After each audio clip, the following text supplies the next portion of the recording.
Donc, on va faire aujourd'hui un cours d'algorithmique.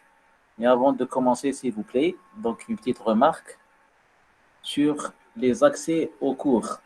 Je vous ai dit de préparer un fichier dans lequel vous mettez toutes vos adresses. D'accord? Je reçois plein de demandes d'autorisation pour assister à la réunion. Je vous ai informé qu'une fois que je lance le cours, je ne pourrai plus autoriser les gens à assister.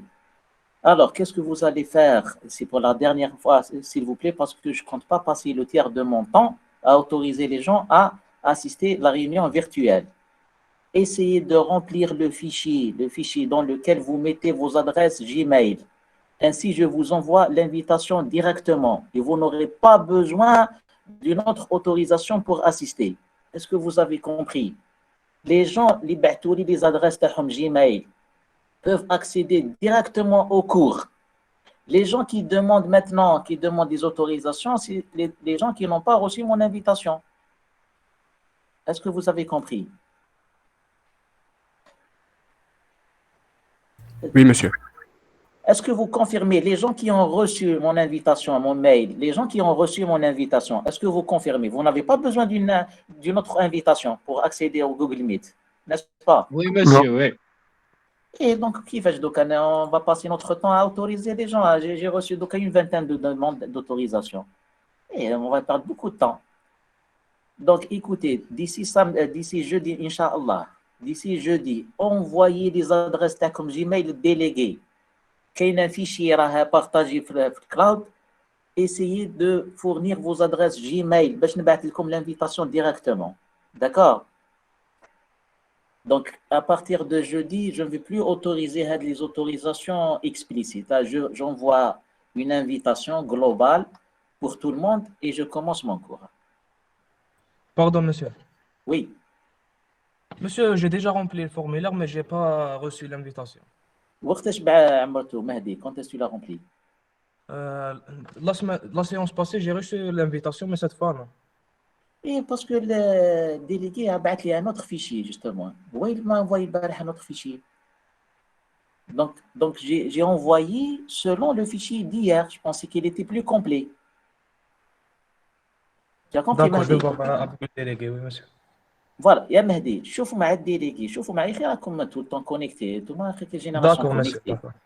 Essayez de régler ce problème s'il vous plaît entre vous tous et le délégué. Direz un fichier complet, direz un fichier complet وحطوا فيه les adresses تاعكم, les adresses de vos parents, les adresses de vos amis, peu importe. المهم pour éviter les autorisations explicites. وبعتوه لي avant mercredi باش ان شاء الله pour la réunion prochaine تاع jeudi نبعث لكم des invitations. D'accord, Mahdi? D'accord, monsieur. Ok. Ok, donc je reçois encore des demandes. Ça fait que les gens, quand ils ne sont pas sur le mailing list, les gens, pour tous les gens qui ont demandé l'autorisation, vous n'êtes pas sur la liste. Essayez d'y être, ya Jama'a, pour gagner du temps. À chaque fois, رفيق البيرو تاعي فيزيك ولا فيرتوال يا رفيق رانا في الفيرتوال والبيرو فيزيك سي 211 والبيرو فيرتوال في الصالون راني في الصالون دوك اكتويلمون. D'accord. Alors, c'est bon. Donc, essayez de remplir le fichier, s'il vous plaît, le fichier t'as les emails pour gagner du temps. Autre chose, Classe, monsieur, dans pas longtemps, bah, tout la liste, pas de problème. ah, il y a OK, Yassine, très bien, Yassine. Ah. Parce que je reçois encore les demandes. Autre chose, Lias, il y a Lias délégué, il est là. Lias, واشر attends, Lias, الو tu es là, Lias. وي راني هنا OK. راني هنا ما تلاقيناش Lias في البريزونسيال، ما ديش لي دو كور. لا تلاقينا في لا بريمير سيونس Ça, j'ai demandé à te voir, moi le délégué, قالوا لي ما كاجو. النهار الخميس ما جيتش كان عندي ظروف ما جيتش بصح نهار الاثنين جيت Dommage, on ne s'est pas rencontrés. معليش. المهم نهار الاثنين اليوم جيت شيخ on ne s'est pas vu, on ne s'est pas rencontrés, c'est tout. Madame, c'est pas un problème. اليوم ان شاء الله اخي على بالكم نورمالمون كاين ان كور et un TD, mais j'aimerais bien avancer في الكور. On avance في الكور pour gagner du temps. En bas, on aura tout le temps pour faire les TD. Donc, Lyon, j'aimerais bien faire 2 séances de cours. Et à la belle, comme normalement, je vous donne un répit, une petite pause entre les 2 séances. Donc, Inch'Allah, le premier cours, on va faire 1 heure ou 1 heure quelques minutes. Bon, ben, je vous donne une pause et on continue. D'accord? Et D'accord, monsieur. Ok, très bien, Lies. Autre chose, s'il vous plaît, Tani, pour jeudi.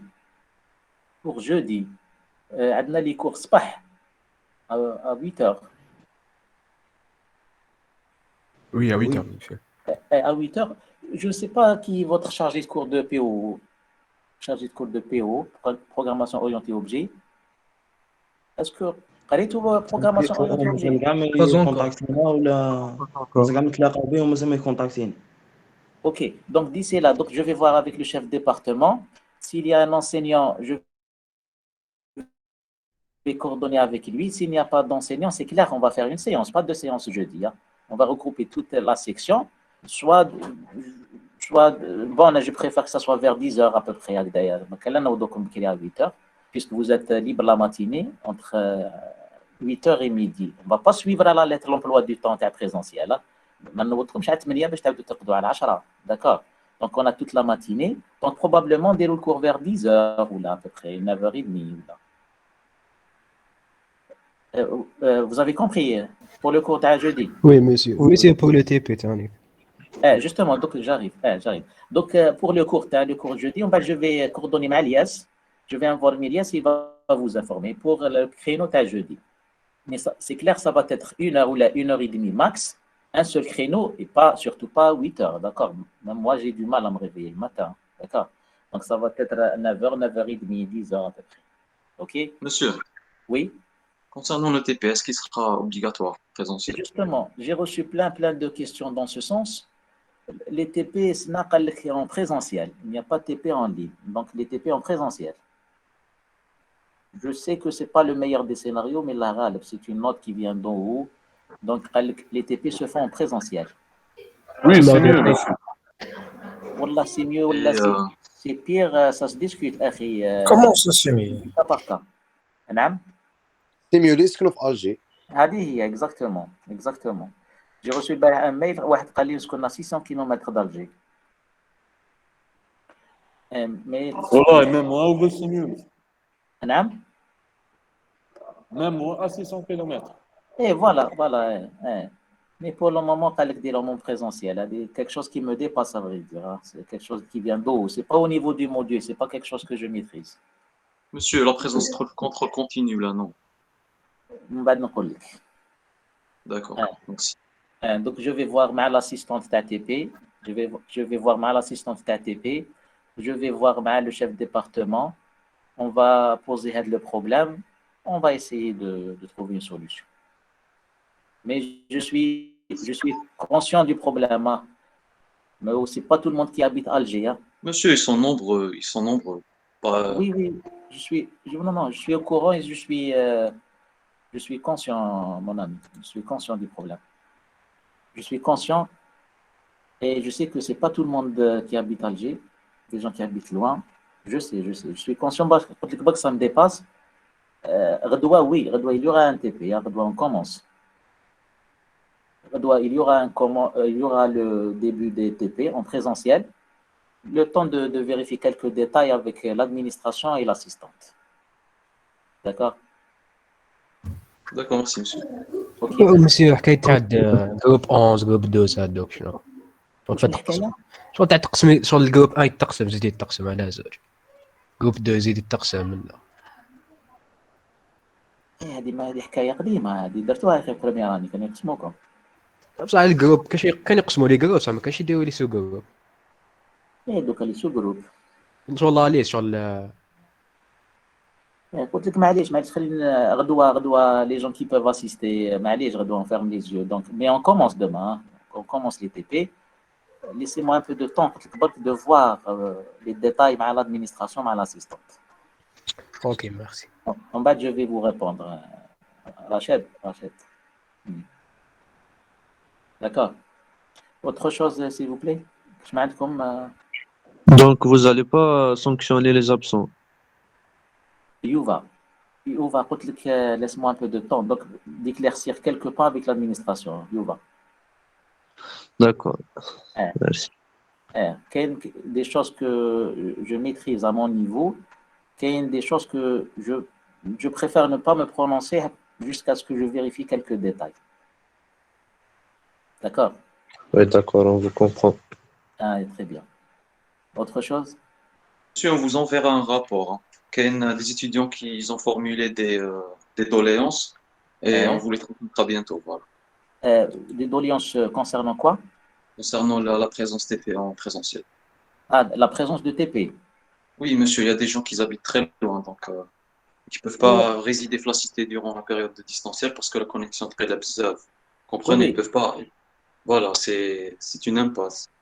Yassine qui parle. Oui, monsieur. Yassine, non, non, je te comprends, je t'ai dit tout à l'heure. Oui, oui, monsieur, c'était juste pour vous informer qu'il y a un rapport qui est en train de se faire et nous allons vous l'envoyer. Parfait, parfait. C'est un acte de civisme, d'ailleurs. C'est un acte de civisme, c'est bien. Donc, il faut l'envoyer à l'administration, pas aux enseignants. C'est pas à Pas nous de de souci, régler le problème. Hein. pas de souci. Eh ben, toi, l'administration. À la limite, on a une copie juste pour, à titre Oui, oui, pas de d'information. souci. D'accord. Très bien, Yassine. OK. Ah, OK, parfait. Bon, on respecte l'emploi du temps. Chaque groupe et son horaire.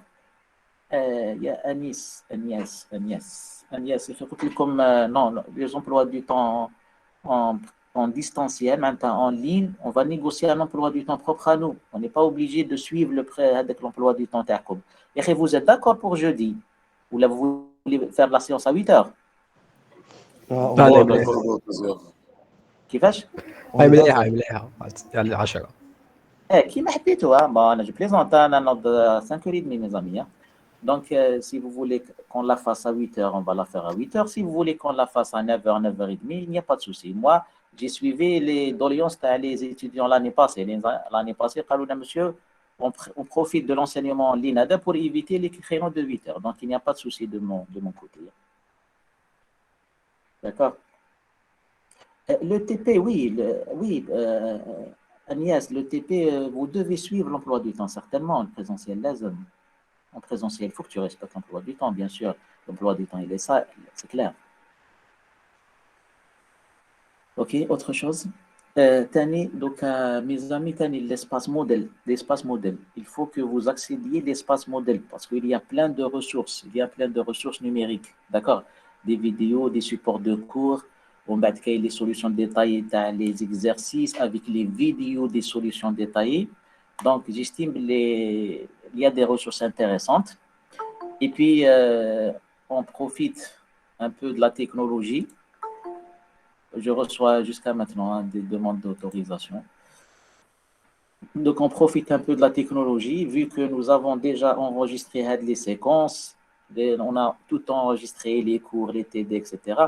Bien sûr, Anna, je vais faire mon cours, c'est clair. Juste après, je vous donne le lien pour accéder à la vidéo. Donc, vous pouvez la voir, la revoir autant de fois que vous voulez. Je pense que c'est un acquis. C'est bien d'avoir la vidéo à la portée. D'accord? Chauffer les vidéos autant que vous voulez. Et si vous avez des problèmes, des questions là, il n'y a pas de souci. Bien sûr, je vais reprendre, à part bien sûr le chapitre 1 pour gagner du temps. Parce que c'est des rappels, à vrai dire, quelque chose de compliqué. Donc, c'est des rappels. Donc, je vous demande de les voir par vous-même. Très simple. C'est des rappels ou l'unification de la syntaxe pour gagner du temps. Mais à partir de ce chapitre-là, chapitre 2 ou 4, etc., je vais quand même reprendre les cours. D'accord? Bon, j'espère que nous avons fait le tour. Malish, puisque c'est la première séance en ligne, Malish, on a perdu un peu de temps. Mais c'est perdu quand même. On a mis les points sur les i, mais d'accord. Donc, on a fait un peu d'ordre. Et je reste joignable, il n'y a pas de souci. Si vous avez d'autres questions, ou d'autres interrogations, ou des problèmes, cours, TD, TP, des suggestions, des propositions, je suis preneur. Hein. D'accord? Monsieur, Oui. والله الفيديو تاع غافر Hein, hein. le vidéo match complet. Justement, اليوم نعطيك la suite اليوم. Parce que en fait, la procédure. Très bien. C'est Zakaria qui parle. Oui. Très bien, Zakaria. Très bien. Donc, ça prouve que tu as vu la première vidéo. Très bien. Justement, la vidéo اليوم que je vais اليوم publier, justement, des actions paramétrées, procédures et fonctions, ou le début تاع الكور تاع اليوم. على هذيك je l'ai pas mise في l'espace modèle. اليوم tu l'auras, Zakaria. Merci. Ok, de rien. Ok, allez, donc, s'il n'y a plus de questions, on va commencer.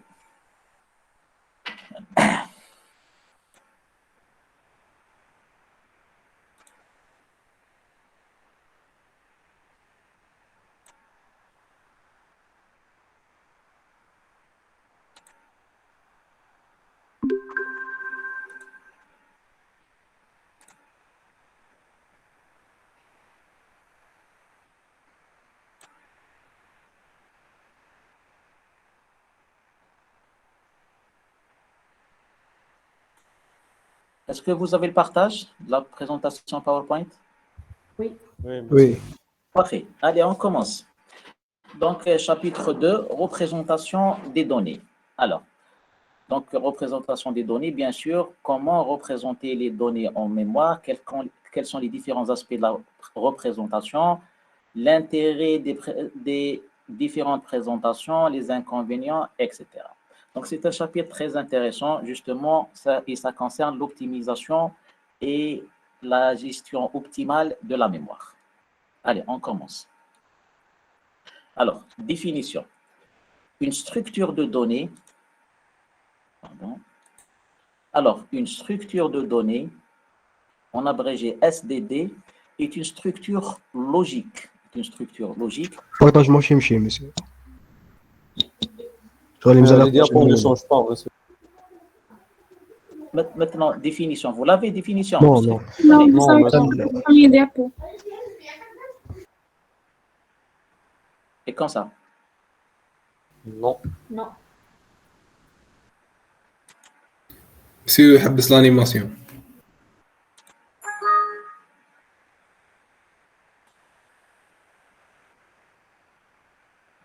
Maintenant, oui, monsieur. Oui. Quelle est la définition? Ça ne m'intéresse pas, ça.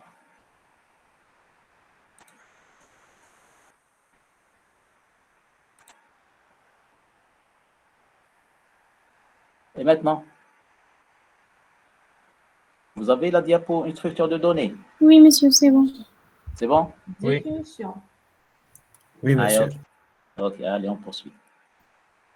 Alors, une structure de données, en abrégé SDD, est une structure logique. Une structure logique destinée à contenir des données afin de leur fournir une organisation permettant de simplifier et sécuriser leur traitement.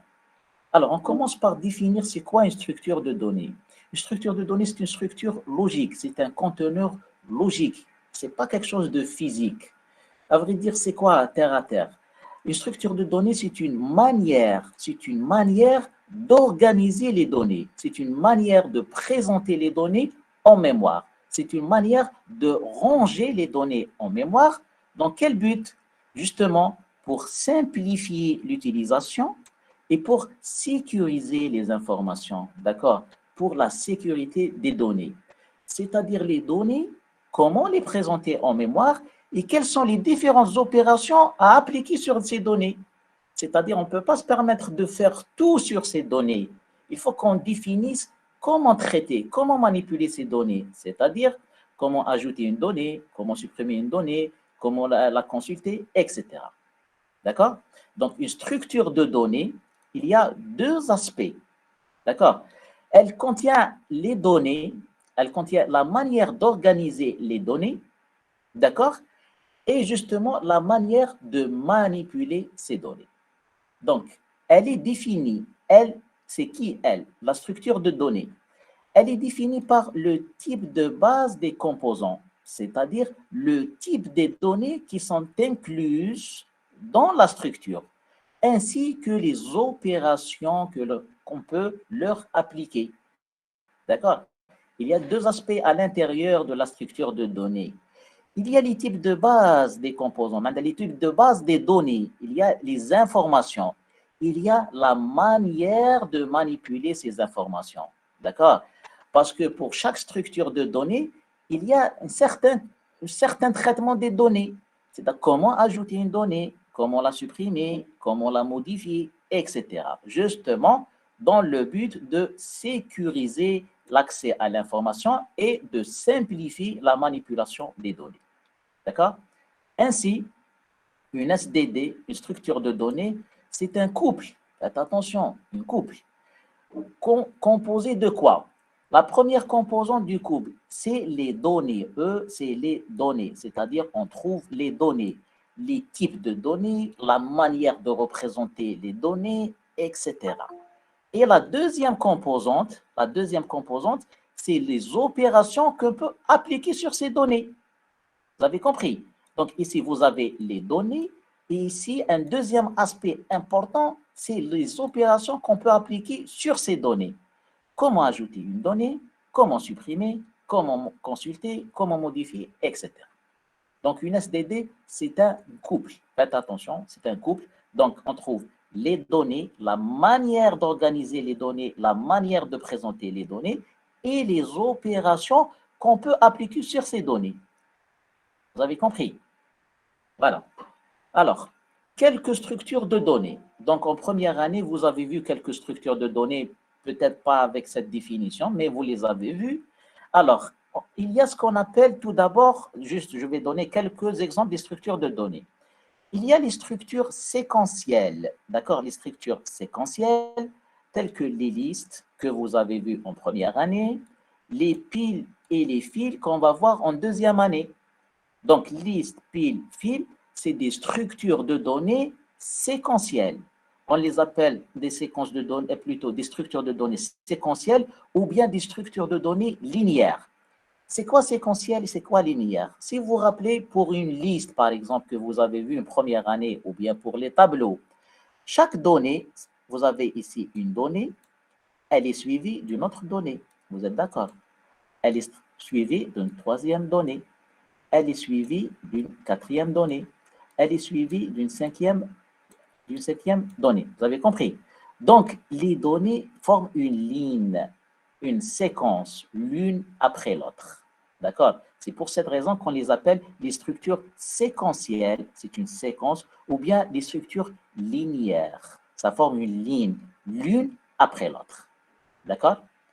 Donc, ça, c'est le premier type de structure de données. Vous avez vu un exemple et on verra d'autres en deuxième année. L'autre type de structure de données, on appelle les structures arborescentes. Les structures arborescentes, comme exemple, on va trouver les arbres. Donc, les arbres, c'est quoi? C'est une structure de données arborescente. En quoi elle est arborescente? Dans de telles structures de données, nous avons une donnée ici, qui cette fois-ci n'est pas suivie d'une seule donnée, mais plutôt par éventuellement deux ou plus. D'accord? Donc, cette donnée, elle a deux suivants. Elle est suivie par deux données. Et chaque donnée elle-même peut être suivie par plusieurs données. D'accord? Par exemple, pour cette donnée, elle est suivie de 3 données. Pour cette donnée, elle est suivie éventuellement par 2 données. Vous avez compris? Et chaque donnée, elle est suivie par d'autres données, etc., etc. Il y a ce qu'on appelle la forme arborescente. D'accord? Ça ressemble à un arbre. Ça ressemble à un arbre, c'est-à-dire une donnée est suivie par plusieurs données. D'accord? Ça, c'est un arbre. Et ça, c'est séquentiel. Regardez, c'est une ligne. D'accord? Voilà. D'accord. Donc, il y a les structures de données séquentielles et il y a les structures de données arborescentes. Bien sûr, on va voir dans le cadre de ce module les arbres en détail. D'accord? Il y a ce qu'on appelle les structures relationnelles, des structures de données relationnelles telles que les graphes. Alors, les graphes, c'est une généralisation des arbres. D'accord? Par exemple, ici, une donnée a deux suivants, 1 et 2. Donc, cette donnée-là, celle-là, a un seul, par exemple, un seul précédent qui est le x, celui-là. Vous avez compris? Pour les graphes, on peut avoir n'importe quel type de relation, c'est-à-dire qu'il y a des relations entre les données. Dans l'arbre, chaque donnée est suivie par plusieurs données, mais chaque donnée, elle est précédée par une seule donnée. D'accord? Il y a ce qu'on appelle la notion de père et fils, c'est-à-dire le père a plusieurs fils et naturellement, un fils n'a qu'un seul père. Ça, pour les arbres. Mais pour les graphes, on peut avoir n'importe quelle relation. C'est les graphes, d'accord? Une donnée, n'importe quelle donnée peut être liée en termes de précédence et d'antécédence, d'accord? On peut être relié à n'importe quel nombre de données. Et ça, c'est les graphes. Une autre structure de données qui s'appelle les graphes. Dans le cadre de ce module, on va voir les arbres, mais sachez que les graphes, c'est une généralisation des arbres.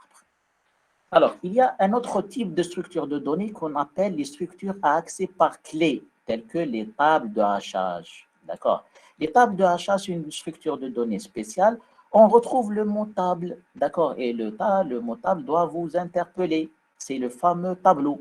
Donc, c'est une structure de données qui se base initialement sur les tableaux, mais avec un mécanisme un peu plus compliqué qu'on appelle le hachage. Il y a une fonction de hachage, etc. J'espère bien qu'on aura l'occasion d'arriver à ce chapitre. Bon, il fait partie du programme, c'est le dernier chapitre. D'accord? Mais Monsieur, sachez qu'on appelle monsieur, les structures à accès par clé. Oui, monsieur? Oui? c'est برك ماشي le hachage باش تسيكوريزي ولا ماشي تكريبتي un fichier là. Non, non, le hachage pour la recherche de l'information. D'accord? C'est une fonction qui t'oriente, qui optimise le mécanisme de recherche des informations. D'accord? C'est une fonction. Voilà. On considère justement les fonctions de hachage dans le cadre de la recherche pour optimiser, pour accélérer les recherches. D'accord. Voilà. Merci. Bien sûr, dans le cadre des structures de données, on peut utiliser les fonctions de hachage pour d'autres besoins. D'accord? Mais je parle dans ce cadre-là pour la recherche d'informations dans les structures de données. D'accord, monsieur? D'accord, Okay. merci. Okay. Donc, finalement, donc ça, c'est une introduction. Donc, la représentation des données en mémoire doit respecter. Alors, l'aspect de la représentation des données en mémoire, c'est très important. Lorsqu'on écrit un algorithme, d'accord, le choix de la structure de données, le choix de la manière avec laquelle on va représenter les données, c'est très important pour les performances de l'algorithme. Donc, ça concerne un petit peu l'optimisation des algorithmes. Donc, dorénavant, il ne suffit pas juste de choisir une structure d'une manière aléatoire. Si tu as choisi une liste, pourquoi? Si tu as choisi une pile, pourquoi? Si tu as choisi une file, pourquoi? Etc. D'accord? Donc, la manière de représenter les données en mémoire, c'est très important pour les performances de l'algorithme. Donc, lorsqu'on représente les données en mémoire, c'est-à-dire lorsqu'on implémente les données en mémoire, on doit respecter deux principes. D'accord? Le premier, c'est l'utilisation d'un minimum d'espace mémoire. Ayez toujours à l'esprit d'utiliser le minimum d'espace mémoire. Essayez de ne pas gaspiller de la mémoire parce que la mémoire, c'est une ressource et les ressources sont chères. D'accord? Donc, essayez toujours d'optimiser les espaces mémoire utilisés par vos algorithmes. D'accord? Et le deuxième aspect, lorsqu'on représente les données en mémoire, on doit toujours garder à l'esprit d'exécuter un nombre minimal d'instructions. C'est-à-dire, on représente les données de telle manière d'avoir un minimum d'instructions. Et par conséquent, un minimum de temps. D'accord? Pour optimiser le temps. Ces deux aspects, utilisation d'un minimum d'espace, utilisation d'un minimum d'instructions et par conséquent un minimum de temps, ça concerne la complexité que nous avons vue dans le chapitre précédent. D'accord? Donc, pour le premier aspect, on parle de complexité spatiale. Complexité spatiale, c'est-à-dire l'espace utilisé par vos algorithmes. Et le deuxième aspect, on parle de complexité temporelle, c'est-à-dire le temps consommé ou bien utilisé par votre algorithme.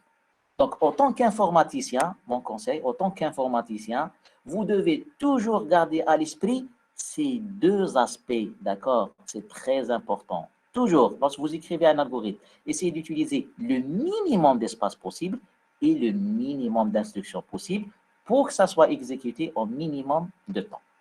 D'accord? Est-ce que vous suivez, mes amis? Oui, monsieur. Oui, monsieur. Ok. Ok, on continue. Alors, représentation des données en mémoire. Sachez qu'il y a principalement deux manières de représenter les données en mémoire. Il y a deux manières d'organiser ou bien d'implémenter les données en mémoire. Monsieur, Oui, vous êtes toujours sur la première, sur la deuxième diapositive. c'est pas vrai. Oui. Vous ne voyez pas là où c'est écrit représentation contiguë? Non, on est toujours Non. les définitions.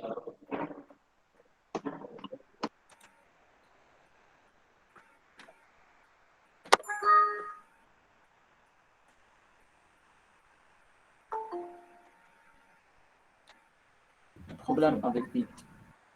Eh, mais c'est pas bon.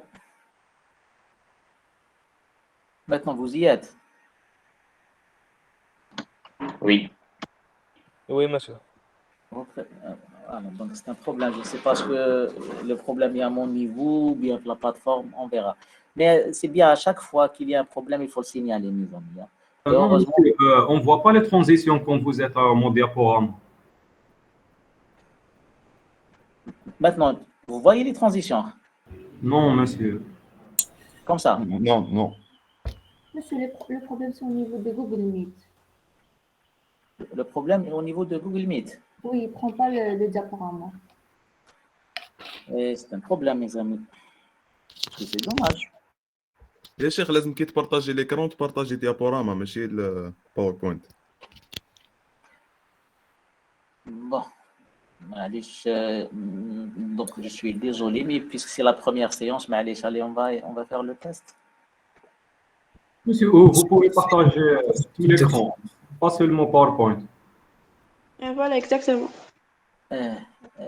Tous l'écran, ça, sinon je ferme toutes mes fenêtres. Ben, je n'en sais jamais, mon ami. Hein. D'accord. Il faut que je m'assure que toutes les fenêtres sont fermées à mon niveau. Donc, attendez.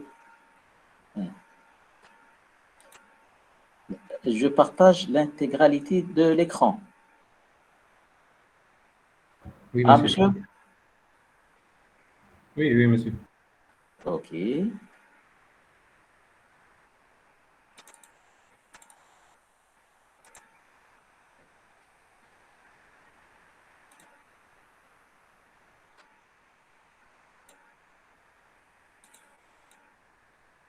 Agda, c'est bon? Oui, c'est bon. Oui, monsieur. Ça marche? Oui. Ça marche. Oui. Bien. Allez, tant mieux. Tant mieux. Désolé de cette interruption. Alors, je reprends. Donc, représentation des données en mémoire. Donc, il y a principalement deux manières de représenter les données en mémoire. Il y a deux manières. La première, on l'appelle la représentation contiguë, qui se fait par les tableaux. D'accord? Donc, on implémente les données, on représente les données en mémoire en utilisant les tableaux que vous avez vus en première année. D'accord? Alors, c'est quoi un tableau? Un tableau est une structure de données. Un tableau est une structure de données, donc STD, qui consiste en un ensemble d'éléments ordonnés, juxtaposés et accessibles par leur indice ou index. D'accord? Donc un tableau, c'est quoi? Une structure de données qui consiste en un ensemble d'éléments ordonnés. Donc il y a plusieurs éléments qui sont juxtaposés. Juxtaposés, c'est quoi? Si elles sont voisines, ces données, elles sont voisines, l'une collée à l'autre, l'une devant l'autre, et accessibles par leur indice. Alors, accessibles par leur indice ou bien index, c'est-à-dire le numéro de la case. D'accord? Je vais donner un schéma et je vais expliquer. Alors, L'accès à un élément par son indice est direct. Ça, c'est important, c'est très important. L'accès direct. Alors, c'est quoi un accès direct? Alors, sachez que l'accès direct, je vais le dire dès maintenant et peut-être je vais le répéter une dizaine de fois tellement que c'est important. Dans le tableau, il y a ce qu'on appelle les accès directs. C'est quoi un accès direct?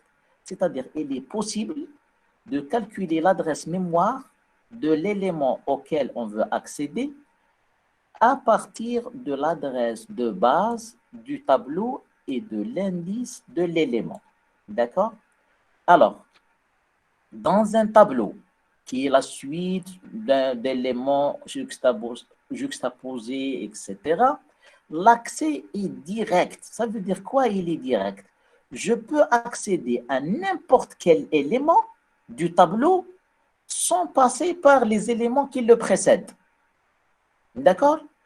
Juste en ayant connaissance de l'adresse de base, c'est-à-dire l'adresse du premier élément et l'indice de la case ou bien le numéro de la case. D'accord? Parce que nous avons dit que les tableaux sont un ensemble de données qui sont ordonnées dans l'ordre, juxtaposées et accessibles par leur indice ou index. Chaque élément a son indice ou un index ou bien un numéro, tout simplement. D'accord? Et l'avantage, c'est les accès directs. Allez, on donne un exemple. Soit E, ça c'est une suite d'éléments 3, 9, 4, etc. Un ensemble d'éléments de type entier qui peut être représenté par un tableau schématisé comme suit. C'est-à-dire, on propose un tableau qui va contenir cette suite. D'accord? Voilà le tableau. Donc, le tableau, par exemple, s'appelle T, d'accord, composé d'un ensemble d'éléments. Par exemple, ici, nous avons 6 éléments ou bien 6 cases, d'accord? Chaque case contient la donnée, la valeur, d'accord, par exemple 3, la première valeur, la deuxième valeur c'est 9, troisième valeur c'est 8, etc. D'accord? Et ici, c'est le niveau des valeurs. Et chaque case, elle est accessible par ce qu'on appelle l'indice ou bien l'index ou bien le numéro, tout simplement. La première case a un index qui est 1, naturellement. D'accord? La deuxième case, son indice, c'est 2. La troisième case, son indice, c'est 3, et ainsi de suite. D'accord? Donc, les éléments, c'est pour cette raison que nous avons dit que les éléments sont juxtaposés l'une après l'autre. Les valeurs, l'une après l'autre. Elles sont voisines. D'accord? 3, juste après, il y a le 9. La case qui suit, il y a le 9. Juste la case qui suit, il y a le 8, etc., etc. Maintenant, pour accéder aux éléments du tableau ou bien aux cases du tableau, nous avons besoin de l'indice. D'accord? L'indice d'un tableau. Donc, il faut voir le tableau à peu près comme étant un bâtiment, par exemple un immeuble, et les éléments sont les numéros d'appartements. D'accord? Les appartements 1, 2, 3, 4, 5, 6, et chaque appartement contient une famille qui est les données. D'accord? En plus, il y a une information qu'on aura besoin par la suite, d'accord? Il y a ce qu'on appelle les adresses. Les adresses. Chaque case mémoire, ça c'est une case mémoire. Chaque case mémoire possède sa propre adresse dans la mémoire. C'est-à-dire la mémoire, elle est composée d'octets, tel que vous l'avez vu en première année. C'est un ensemble de cases, la mémoire. Et chaque case a son adresse, l'adresse physique. D'accord?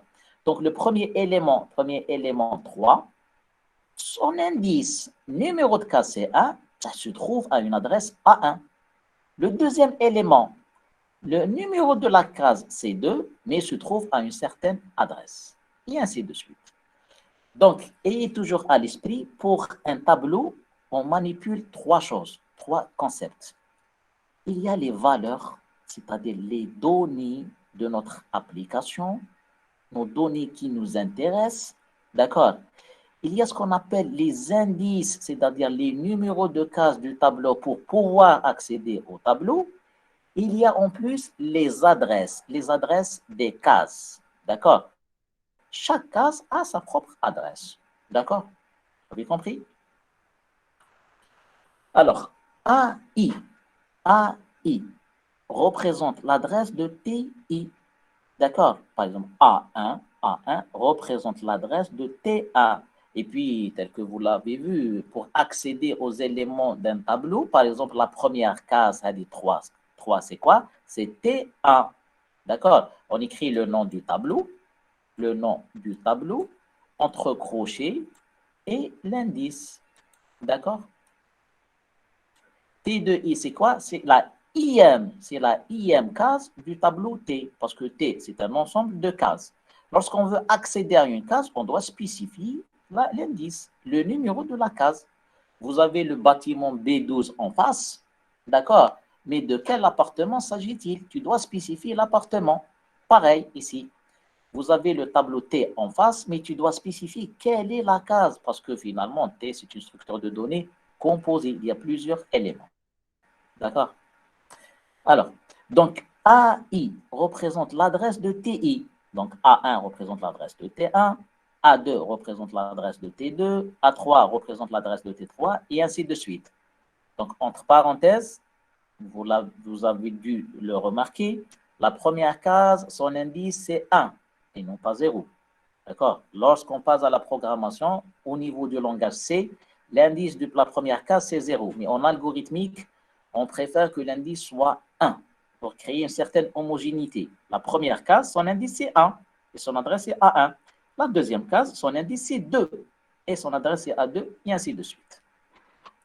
Alors, l'adresse AI représente l'adresse de TI. Elle permet un accès direct à TI. D'accord? Tel que je l'ai expliqué tout à l'heure, le principal avantage des tableaux, c'est l'accès direct. D'accord? J'explique c'est quoi l'accès direct. Par exemple, si je veux accéder à la 4e case, je pourrais directement accéder à cette case sans passer par les 3 cases. J'aurai un moyen, un mécanisme qui me permet d'aller directement à la 4e case. Ça, c'est très important. Imaginez, vous avez un tableau de 10 000 cases et vous avez le moyen d'aller directement à la case numéro 885. C'est important, c'est bien. On n'est pas obligé de passer par toutes les cases de 1 jusqu'à 884. D'accord? Donc, le principal avantage des tableaux, c'est l'accès direct. Alors, maintenant, comment accéder directement?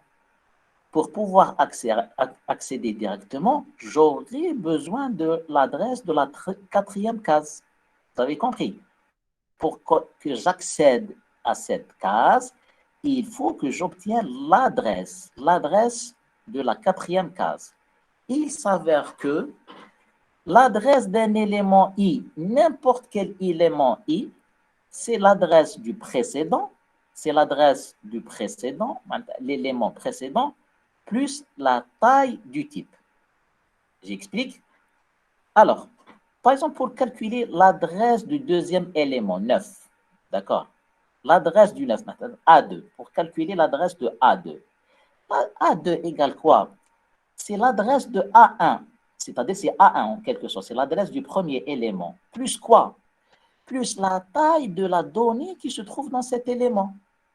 Vous avez compris? Par exemple, pour des entiers, supposons que l'entier 3 se trouve à l'adresse 500. Un entier occupe combien d'octets? Un entier occupe 2 octets. D'accord? Donc, la valeur 3 a besoin de 2 octets. L'octet numéro 500 et l'octet numéro 501. Donc, je déduis facilement que A2 finalement, c'est A1 plus la taille du type plus 2, qui 2, donc ça donne 502. Et je peux déduire l'adresse du deuxième élément. D'accord? L'adresse du troisième élément, A3, par exemple, adresse A3, c'est l'adresse de A2 que je viens juste de calculer, plus 2. Pourquoi 2? Parce qu'il s'agit des entiers. D'accord? Si c'était des réels, j'ajoute combien? Oui? 4 bits. 4. Très bien, 4 octets. 4 octets. Si c'était des On réels, ajoute 4. voilà, j'aurais ajouté 4. Et par exemple, supposons que si l'adresse de A2 était 504, donc l'adresse A3 égale 508. Donc, je peux calculer l'adresse du troisième élément et ainsi de suite. Donc, l'idée c'est quoi? c'est que je peux obtenir l'adresse de n'importe quel élément par une formule mathématique et cette adresse me permet d'accéder directement à l'élément. D'accord? Donc, pour calculer l'adresse du ième élément, soit je considère l'adresse du précédent plus la taille du type, le type des éléments qui sont inclus dans le tableau. D'accord? Ou bien la formule générale qui est intéressante, qui est la suivante. D'accord? L'adresse de n'importe quel élément AI, l'adresse de n'importe, c'est l'adresse du premier élément, l'adresse de base, A1, plus I-1 fois la taille du type. Alors, j'explique. A4, c'est vrai, c'est A3 plus 2. Mais si je veux l'écrire en fonction de A1, donc c'est A1 plus 3 moins 1 qui donne 3 fois la taille. D'accord? Parce que l'adresse du deuxième élément, c'est l'adresse du premier plus 1 fois la taille. L'adresse du troisième, c'est la taille du premier plus 2 fois la taille. L'adresse du quatrième, c'est l'adresse du premier plus 3, mais 3 fois la taille des éléments qui sont inclus dans le tableau. Est-ce que vous avez compris? Donc l'idée, c'est que je peux calculer, je peux déduire, je peux avoir l'adresse de n'importe quel élément en fonction de la taille plutôt en fonction de l'adresse du premier élément du tableau et l'indice de l'élément. Ainsi, je peux avoir l'adresse du quatrième élément, l'indice du sixième élément, l'indice de la case 800, l'indice de la case 1500, etc. Donc ça, c'est l'avantage des tableaux. Donc, rien qu'avec l'adresse du premier et l'indice, je peux avoir l'adresse de n'importe quel élément, et par conséquent, je peux accéder à cet élément. Donc, pour un tableau, il suffit juste de sauvegarder l'adresse du premier élément. C'est tout. Je n'ai pas besoin de sauvegarder toutes ces adresses parce que je peux les déduire. D'accord? Donc, je sauvegarde uniquement l'adresse du premier élément et je peux déduire toutes les adresses par quoi? Par l'adresse du premier élément et l'indice, le numéro de la case. D'accord? Est-ce que c'est clair, mes amis? Oui, monsieur. Oui, monsieur. Voilà. Donc, l'idée, c'est quoi? L'idée, c'est que je peux calculer l'adresse du ième élément en fonction de l'adresse du premier élément et le numéro de la case. C'est tout. D'accord? L'adresse du quatrième élément, c'est l'adresse du premier, plus 4 moins 1, il y a 3. D'accord? L'adresse du élément numéro 1000, c'est l'adresse du premier élément, puis plus 1000 moins 1, qui donne 999, puis fois la taille du type. Et si j'obtiens l'adresse du ième élément, je peux accéder directement à cet élément. Et ça, c'est très, très important. Et c'est ce qu'on appelle l'accès direct. L'accès direct, c'est le plus grand avantage des tableaux. D'accord? Juste un détail technique, s'il vous plaît. Lorsque vous dites un tableau qui s'appelle T, alors T, c'est quoi T? Alors, T, c'est l'adresse du premier élément. Sachez qu'au niveau implémentation, par exemple, au niveau des langages de programmation, le nom du tableau est confondu. C'est le même que l'adresse du début du tableau. Donc, A1, c'est l'adresse du premier élément qui est incluse dans T, dans le nom du tableau. Donc, le nom du tableau, c'est l'adresse du premier élément. Donc, pour un tableau, on sauvegarde juste l'adresse du début, qui est le nom du tableau lui-même, et à partir duquel on peut déduire toutes les adresses parce que les éléments sont voisins, sont juxtaposés l'un devant l'autre. D'accord? Voilà. On continue.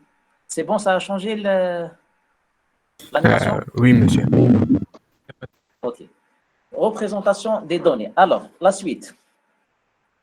Alors, maintenant, les avantages. Les avantages des tableaux. Donc, vous avez un tableau, le niveau valeur, les indices en séquentiel et les adresses des éléments. les avantages des tableaux. Alors, le premier avantage, c'est que le tableau, il est très simple à manipuler. Sachez que les tableaux, c'est une structure classique. Tous les langages de programmation offrent la possibilité de manipuler les tableaux. Donc, c'est une structure de base. Elle est très simple à manipuler. La preuve, vous l'avez vu en première année.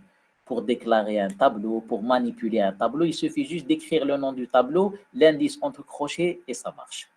Donc, simple, très simple à manipuler. Et surtout, le plus grand avantage des tableaux, c'est l'accès direct. D'accord? Je peux accéder directement au cinquième élément. Je peux l'avoir directement cet accès. Comment? En calculant l'adresse A5 qui est calculée en fonction de l'adresse de A1. Plutôt en fonction de A1, c'est-à-dire l'adresse du premier. Donc, ça va être l'adresse du premier plus 4 fois le type. Et j'aurai l'adresse A5 qui est l'adresse du cinquième élément et je peux accéder à cet élément. C'est ce qu'on appelle l'accès direct, mes amis. Ça, c'est très, très important. Et tellement que c'est important, justement, c'est cette mention-là qui est la base de la structure très utilisée qu'on appelle les tables de hachage. D'accord? C'est cette mention-là. Donc, on va récupérer justement cet avantage pour proposer une structure plus élaborée qui s'appelle les tables de hachage. Pour insister sur cette histoire d'accès direct, c'est très important. Malheureusement, il y a des inconvénients et il n'y a pas que d'avantages. Comme toute chose dans cette vie, d'accord, il y a des avantages et des inconvénients. Alors, premier inconvénient des tableaux. On doit connaître au moment de la déclaration le nombre de données que devra recevoir le tableau. D'accord? C'est-à-dire son nombre de cases ou bien la taille. Vous vous rappelez, lorsqu'on déclare un tableau, on doit spécifier la taille du tableau. D'accord? Vous vous rappelez, en première année, on faisait 100 ou bien 200 ou bien 500. C'est-à-dire comme si tu dois connaître a priori le nombre de valeurs que tu vas utiliser. Donc, tu dois connaître a priori la taille du tableau pour pouvoir le déclarer. Et ça, ce n'est pas vraiment réel. Ce n'est pas la réalité. Dans la réalité, on ne peut pas connaître a priori le nombre de valeurs. D'accord? Nous sommes dans un monde dynamique. Il y a un nombre variable de données. Donc, on ne peut pas connaître a priori quelle est la taille. Alors, qu'est-ce qu'on faisait en première année? On déclarait max. Vous vous rappelez? Par exemple, on déclarait un tableau de 100 ou bien un tableau de 500. Maintenant, imagine-toi si tu déclares un tableau de 500 et en réalité, tu vas juste manipuler 25 à 30 valeurs. Donc, tout le reste, ça va être perdu. C'est une perte de mémoire. Et ça, ce n'est pas intéressant. D'accord? Donc, le premier inconvénient de tableau, on doit connaître au moment de la déclaration du tableau le nombre exact de données. Ça, c'est difficile pour l'avoir. Ça, ce n'est pas réel. D'accord?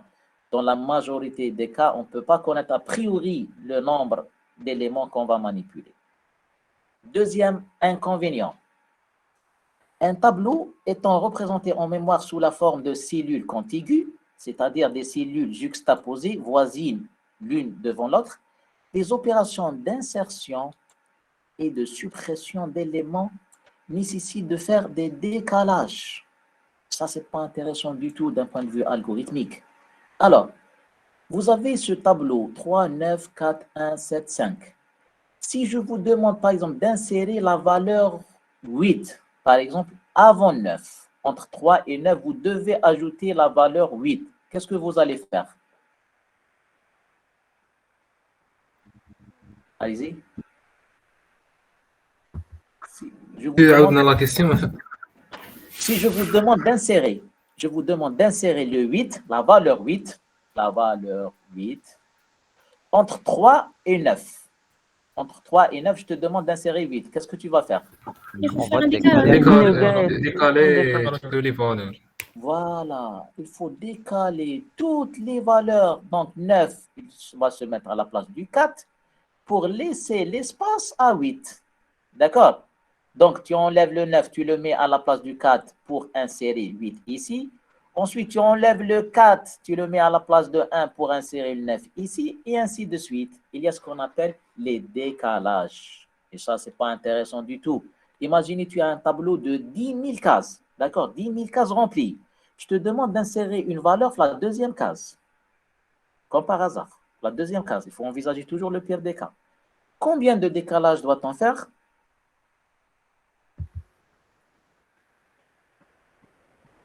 Combien? N-1. Moins 2. C'est 10 Moins 000 moins 2. 2. La Voilà. première, on ne décale pas. Voilà, donc tu dois décaler, tu te rends compte, tu vas décaler 10 000 cases rien pour qu'une simple insertion. Et ça, ce n'est pas intéressant du tout, parce que chaque décalage est une instruction. Donc tu vas exécuter 10 000 instructions pour pouvoir insérer une seule valeur. Pareil pour la suppression. Pareil pour la suppression. Si je te demande par exemple de supprimer la valeur 4 du tableau, qu'est-ce que tu vas faire? Tu vas enlever 4 et tu vas décaler toutes les valeurs qui se trouvent à droite. 1, 7, 5. Tu vas faire un décalage vers la gauche. D'accord? Tout à l'heure, il y avait un décalage vers la droite, maintenant un décalage vers la gauche. Et ça, ce n'est pas intéressant. C'est comme par hasard. Comme par hasard, je te demande de supprimer la première valeur. Supposons que tu as un tableau de 10 000 cases et je te demande de supprimer la première valeur. Donc, tu dois décaler toutes les valeurs qui se trouvent à droite. Donc, tu auras 10 000 instructions. 10 000 moins 1, bien sûr. 10 000 instructions. Donc, est-ce que vous voyez bien que les insertions et les suppressions sont très, très coûteuses dans les tableaux parce que chaque opération nécessite des décalages. Et ça, ce n'est pas intéressant du tout. Vous avez compris le deuxième inconvénient? Oui. Voilà, répondez-moi parce que je ne suis pas en train de lire vos messages parce que j'ai partagé tout l'écran. Donc, si vous avez des remarques, plein de questions, il faut prendre la parole. Je n'arrive pas à lire les messages. OK. Et puis, troisième inconvénient, l'insertion peut être impossible si le tableau est plein. Imaginez, je vous demande toujours d'insérer. Alors, mis à part le problème de décalage, supposons qu'on ferme les yeux sur le problème de décalage. On est prêt à décaler. D'accord? Mais un autre problème se pose. Pour ce tableau-là, justement pour l'exemple que j'ai donné, le tableau est plein. Et je te demande d'insérer une autre valeur. Pour une raison ou pour une autre, je dois insérer la valeur 8. Tu me diras que le tableau est plein et par conséquent, l'insertion est impossible. Un cas réel, par exemple. Si vous avez, par exemple, vous allez traiter, par exemple, la section L2 ISIL A. Initialement, on vous a dit qu'il y a 100 étudiants. D'accord? Donc, vous allez déclarer un tableau de 100 cases. D'accord? En cours de route, nous avons commencé le module et il y a eu un transfert, d'accord, d'une autre section ou d'une autre spécialité vers ISIL A. Donc, on doit insérer l'étudiant. Or, nous avons déjà déclaré et rempli un tableau de 100 cases. Donc, on ne pourra plus insérer et ça, c'est un problème dans les applications. D'accord? Si un client de plus vient, tu lui diras c'est complet. D'accord? Ça, ce n'est pas intéressant. D'accord? OK. Donc, ça, c'est les inconvénients. Donc, le tableau, c'est une structure très intéressante, très simple, très pratique, mais elle présente des inconvénients. Justement, tel que vous allez le voir à travers ce module, il n'y a pas une structure mieux que d'autres. Il n'y a pas la meilleure des structures. Justement, l'objectif, on va étudier beaucoup de structures et pour chaque structure, on va étudier les avantages et les inconvénients. Ensuite, en fonction de la nature du problème, vous allez choisir la structure adéquate. Donc, chaque structure qu'on va étudier, chacune des structures présente des avantages et des inconvénients. Ensuite, tout dépendra de l'application. D'accord? Tout dépendra de l'application pour le choix d'une structure plutôt qu'une autre. D'accord? OK. Donc, devant ces inconvénients, il y a eu proposition d'une autre manière de représenter les données en mémoire qu'on appelle la représentation chaînée. Donc, la première, c'était la représentation contiguë. La deuxième, représentation chaînée. Alors, représentation chaînée, qui se fait par quoi?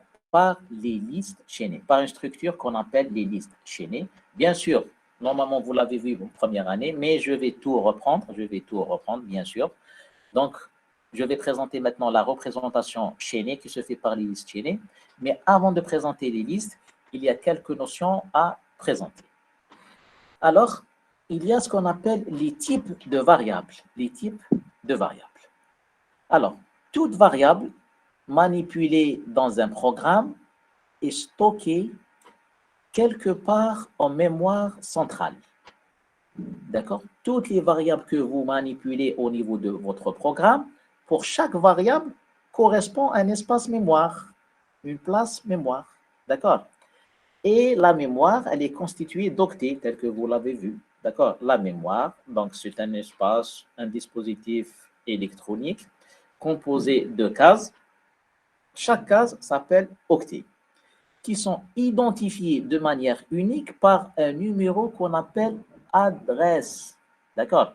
Chaque case mémoire, chaque octet possède une adresse, qui est un numéro, d'accord? Qui le différencie des autres. Chaque case a sa propre adresse. Alors, premier type de variables. Donc maintenant, on va étudier les différents types de variables parce que sachez qu'il y en a 3. Suivez bien.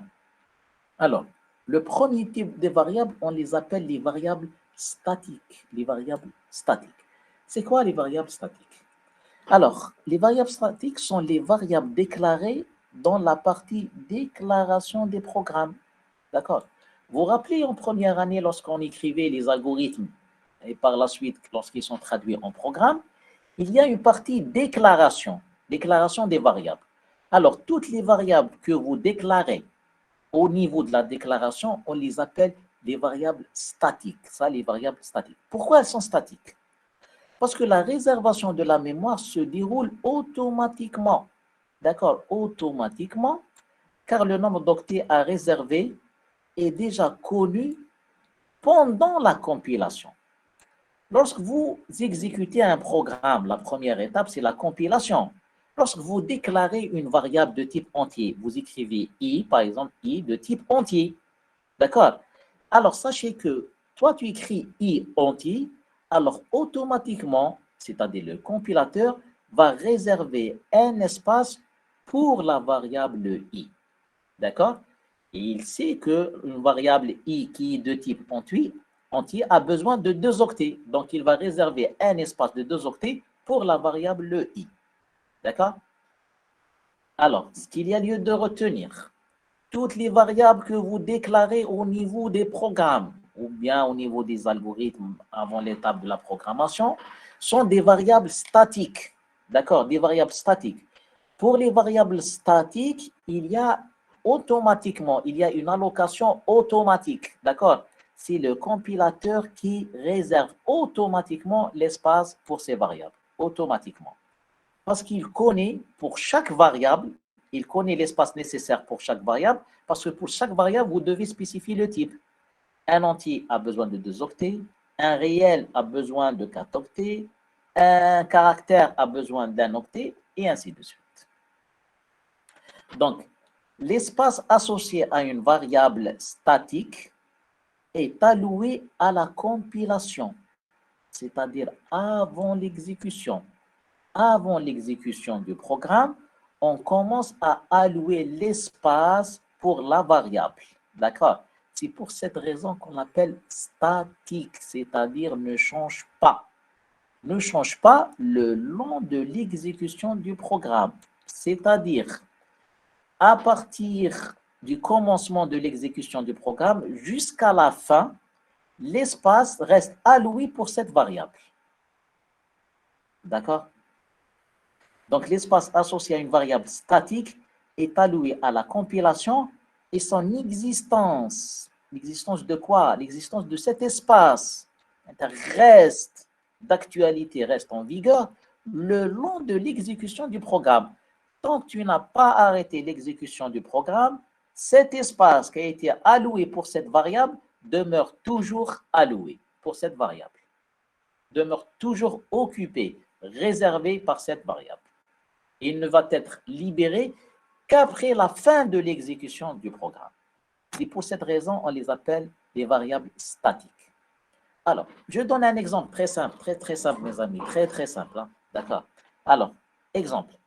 Par exemple, vous avez un programme, vous avez déclaré variable, c'est un caractère, tableau qui s'appelle tab. D'accord? Ça, je l'ai fait dans le chapitre des rappels que vous avez vu. Donc, tab, une variable qui s'appelle tab, de type tableau, sa taille c'est 20, c'est-à-dire 20 éléments de type entier. D'accord? Donc un tableau de 20 éléments de type entier.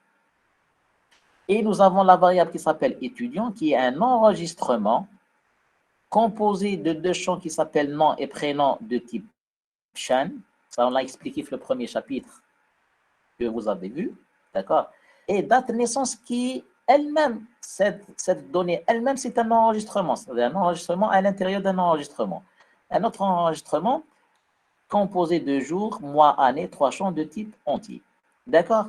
Alors, sachez que dès que vous écrivez ça, ça, bien sûr, c'est un algorithme une fois traduit en programme. Dès qu'on écrit ça, il va y avoir réservation automatiquement au niveau de la mémoire, d'un espace, d'accord, d'un espace qui s'appelle C. Attendez, d'accord, vous avez la mémoire, d'accord, composé de cases. Mémoire. Bien sûr, chaque case est un octet. D'accord. Alors, sachez dès que vous écrivez ces caractères, qu'est-ce qui va se passer? Il va réserver un espace, celui-là, il va réserver un espace, il va le nommer C. D'accord? Un espace qui s'appelle C. Ensuite, tab, c'est un tableau de 20 entiers. Alors, combien d'octets, s'il vous plaît? Combien d'octets? 20 fois 40. Très bien, 40, exact, 40.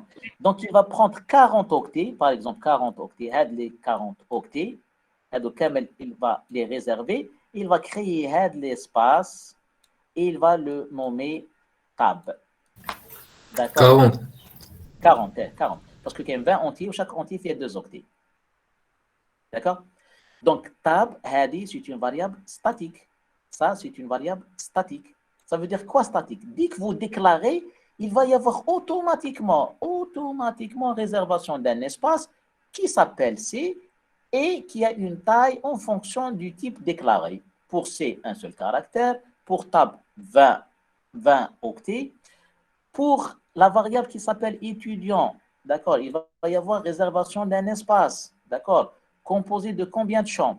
Nom et prénom de type Shan, ou tel qu'on l'a vu, Shan, c'est un tableau de caractères, et à l'intérieur, un autre champ qui s'appelle date de naissance, qui est lui-même un enregistrement. Donc, il va calculer la somme des tailles, il va réserver un espace global pour la variable étudiant. D'accord? Alors, pour résumer. Monsieur, ما spécifiez la taille تاعها. Si, justement, je l'ai fait le premier chapitre, mon ami. Le premier chapitre, on définit le type chaîne comme étant un tableau et tu dois spécifier la taille de la chaîne. Alors, le premier chapitre que je vous ai demandé de revoir. J'ai tout expliqué avec le chapitre. D'accord, monsieur? OK? Alors, donc, juste alors, pour synthétiser, pour résumer, les variables statiques sont les variables qui sont déclarées au début du programme, d'accord? Et pour lesquelles il y a une réservation automatique. Ce n'est pas à vous de réserver l'espace pour ces variables. Il y a une réservation automatique. Et cette réservation demeure toujours effective jusqu'à la fin de l'exécution du programme. C'est-à-dire de la première instruction jusqu'à la dernière instruction, vous avez l'espace alloué pour la variable tab, par exemple. D'accord? C'est bon? Vous suivez? Oui, monsieur, c'est clair. Ah, ok, parfait. On avance. Alors, remarque, et ayez ça à l'esprit, il ne faut pas perdre de vue que chaque déclaration, à chaque fois que vous déclarez une variable, sachez qu'elle est traduite automatiquement par une réservation automatique d'un espace mémoire. Donc, chaque déclaration, elle est traduite par une réservation d'un espace mémoire. Et justement, cette déclaration, vous êtes en train de déclarer quoi? Ce type de variables, on les appelle les variables statiques. D'accord? Statiques parce que ça demeure, elles existent le long de l'exécution du programme. Elles ne disparaissent pas, donc elles sont statiques. Ces variables, elles sont là le long de l'exécution du programme. Elles sont là, donc elles sont statiques. Elles ne changent pas. D'accord? OK. Ça, c'était le premier type qui est le type le plus simple. Alors, deuxième type, on appelle ça les variables dynamiques. Donc, deuxième type, les variables dynamiques. J'explique. Souvent, on travaille avec des données dont on ne connaît pas la taille a priori. D'accord? Ce n'est pas évident de connaître la taille a priori. D'accord? Quelqu'un, par exemple, une application qui gère les clients. D'accord? Lorsqu'un commerçant ouvre sa boutique le matin, a priori, il ne connaît pas combien de clients vont débarquer ce jour-là. On espère bien sûr le maximum. On espère. Mais à savoir exactement, donc on ne peut pas connaître a priori le nombre de données. Donc, ce serait alors un gaspillage de réserver toujours l'espace maximal prévisible, tel qu'on le faisait en première année. En première année, qu'est-ce qu'on disait? On ne connaît pas vraiment la taille du tableau, donc il faut déclarer le maximum. Mais oui, mais le maximum, des fois, si je ne l'utilise pas, le maximum, le reste, ça va être un gaspillage. Imaginez, vous déclarez un tableau de 1000 cases dans l'espoir de recevoir 1000 clients, mais finalement, c'est une journée pas des meilleures. Donc, vous allez recevoir uniquement 20 clients. Donc, vous allez utiliser 20 cases et vous avez parmi les 1000 réservées. Et du coup, vous aurez 980 cases perdues. D'accord? Donc, c'est un gaspillage. C'est un gaspillage d'utilisation de la mémoire. Donc, ça serait bien de gérer manuellement la mémoire. Donc, il nous faut donc un moyen de gérer la mémoire d'une manière manuelle. C'est quoi la manière manuelle? C'est-à-dire lors de l'exécution du programme. Ainsi, pour réserver des espaces en mémoire, on va désigner ces espaces et les rendre lorsqu'ils ne sont plus utilisés. D'accord? J'explique. Alors, au lieu de réserver 1000 cases pour un nombre que je ne connais pas de clients, l'idée c'est quoi? Il faut que je connaisse, il faut que j'obtienne tout d'abord le nombre de clients, il faut que je sache le nombre de clients à l'exécution, bien sûr, pas à la compilation. Au moment de l'exécution, il faut que je connaisse le nombre de clients, ensuite faire une réservation d'espace mémoire juste pour ce client. Il faut faire une allocation sur mesure, pas plus et pas moins. D'accord?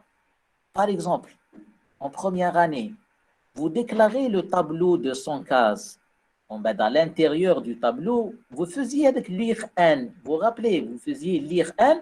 Ensuite, pour i allant de a à n, faire lire t de i. Vous allez remplir le tableau avec n valeurs. Si n est inférieur à 100, ça va être un gaspillage. Donc, l'idéal aurait été de réserver n cases. C'est-à-dire, on dit à l'utilisateur ou bien à l'administrateur de l'administration ABEPS-OUA, combien y a-t-il d'étudiants? Lui, il te dit, nous avons 76 étudiants. Et dans ce cas, je vais faire une réservation pour 76 étudiants, pas plus et pas moins. D'accord? C'est ce qu'on appelle la gestion manuelle de la mémoire. C'est à moi de gérer autant d'espace que je veux, au moment où je veux, et une fois que je n'aurai plus besoin de cet espace, je vais faire une libération. D'accord? C'est-à-dire, je réserve et je rends l'espace d'une manière manuelle. On parle alors d'allocation dynamique. D'accord? Allocation dynamique ou bien allocation contrôlée.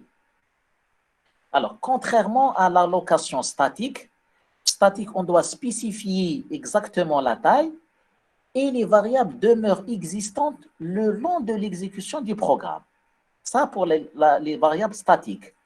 Pour les variables dynamiques ou bien l'allocation dynamique ou bien allocation contrôlée, on fait une allocation sur mesure au moment du besoin et lorsque je n'aurai plus besoin de cet espace, je le libère. Je ne vais pas attendre la fin du programme pour libérer l'espace. Si je n'aurai plus besoin de l'espace, je le libère. Et c'est une manière d'optimiser la gestion de la mémoire. D'accord? Voilà. OK? Donc, une variable dynamique, elle est allouée pendant l'exécution et au moment où il y a besoin. Pendant l'exécution, et lorsque j'aurai besoin de cette variable, je vais faire une allocation. et elle est libérée lorsqu'on n'en a plus besoin. Une fois avoir terminé avec la variable, d'accord, je libère l'espace. Pour les variables statiques, même si tu ne vas plus utiliser la variable, mais tel que je l'ai dit, son existence persiste. D'accord? Et son espace, il est toujours occupé. Par contre, pour les variables dynamiques, lorsque je n'aurai plus besoin de la variable, je libère. Et c'est ce qu'on appelle l'allocation dynamique.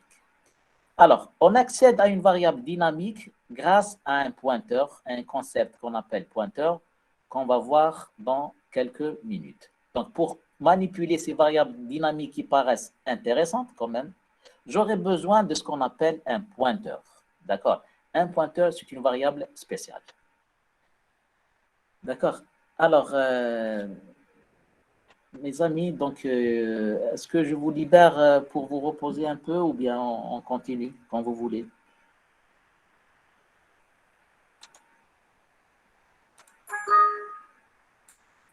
Mes amis. Monsieur le préparateur, qu'on fasse une pause. Voilà, معليش. Si vous voulez, on va faire une pause de des minutes à peu près. Hein.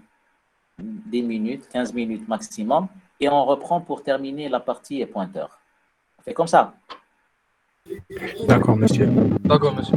Ok, donc prenez Agda 15 minutes de repos. Prenez de l'air, 15 minutes. Et on revient dans 15 minutes. Il est 14h20, donc 14h35. On reprend pour terminer la partie pointeur. D'accord? C'est compris. Ok, allez, à tout à l'heure et revenez, s'il vous plaît. D'accord.